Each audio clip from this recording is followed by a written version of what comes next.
can't believe he's been gone a whole month. Can we at least get rid of the doggy door so Chris doesn't keep getting stuck in it? Every day I get a little further in. Any television show that manages to last 10 seasons or more has to have both a loyal fan base and a strong set of characters. But what tends to happen over time, as these shows go on, is writers lose sight of what made those characters beloved in the first place. This tends to culminate in an episode that so completely and utterly misses the mark that it becomes clear that the show has hit a point of no return. For the long-running animated series Family Guy, that episode is Season 12, Episode 6, The Life of Brian. But before we dig into how this episode represents a true low point for the series, don't forget to subscribe to Nerdstalgic. On IMDb, The Life of Brian is one of the lowest ranked episodes of the entirety of Family Guy's run. It's difficult to say if that ranking is simply because fans disliked the creative choice to kill off Brian, or if they genuinely believe it was a bad episode. Damn it, Brian, you can't die! We were gonna do so many things together! Following the episode's airing, a Change.org petition launched and quickly gained thousands of signatures, begging Seth MacFarlane to bring back Brian. But when you rewatch the episode, the major flaws in its structure and storytelling become clear. In order to truly understand why The Life of Brian is a perfect illustration of the worst of Family Guy, it's important to look back on where the series began. Initially airing in 1999 on Fox, it'd be easy to write off Family Guy as a clone of Fox's other beloved animated family sitcom, The Simpsons. What set Family Guy apart was its willingness to embrace absurdism with its reality-breaking cutaway gags that would become a staple of the series. I'm the king of the world!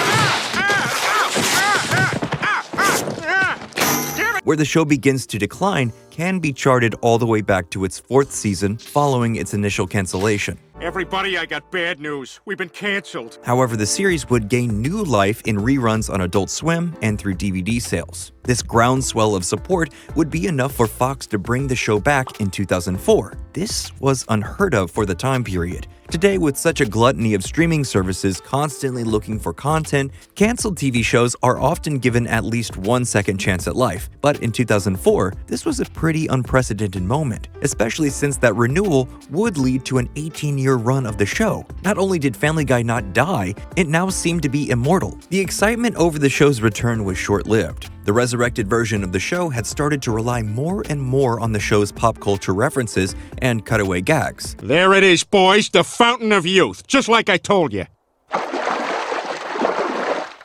The characters began to feel more like joke delivery machines rather than well-rounded characters who the audience would enjoy spending time with each week. However, this wasn't always the case with the show. Although Family Guy always had a bit of a more cynical streak when compared to shows like The Simpsons or King of the Hill, there was some semblance of heart. The characters had personalities that felt authentic despite being in such a cartoony world. This is perhaps best illustrated by the Season 3 episode Brian Wallows and Peter Swallows. Now, despite the crass title, it's a genuinely moving episode that succeeds in many of the ways The Life of Brian fails. The episode follows Brian as he forms a bond with an elderly opera singer named Pearl Burton, who found fame doing commercial jingles, but never found the artistic fulfillment she truly desired. Brian finds in Pearl a fellow appreciator of the arts, and he yearns to show her the world she's missed out on during her years as a recluse. Following a night on the town, Pearl is hit by a truck and dies, but not before Brian takes her on a virtual simulation of the life they could have led together. The episode is poignant and bittersweet,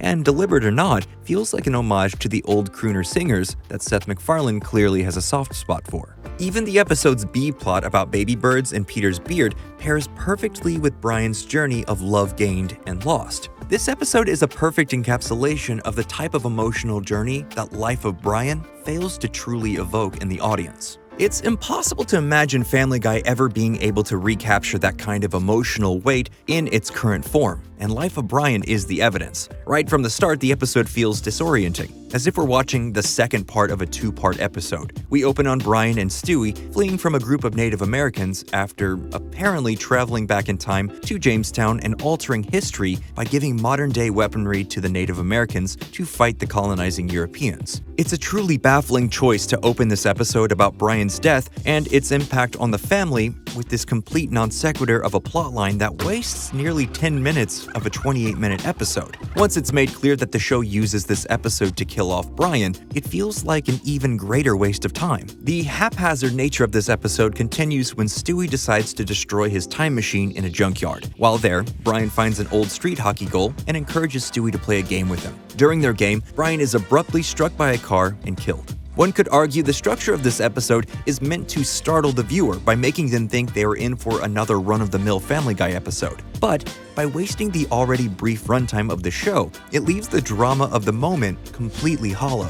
Brian's death feels more like a rushed attempt to write an actor out of a show who decided not to renew their contract, rather than a genuine emotional goodbye to a beloved character.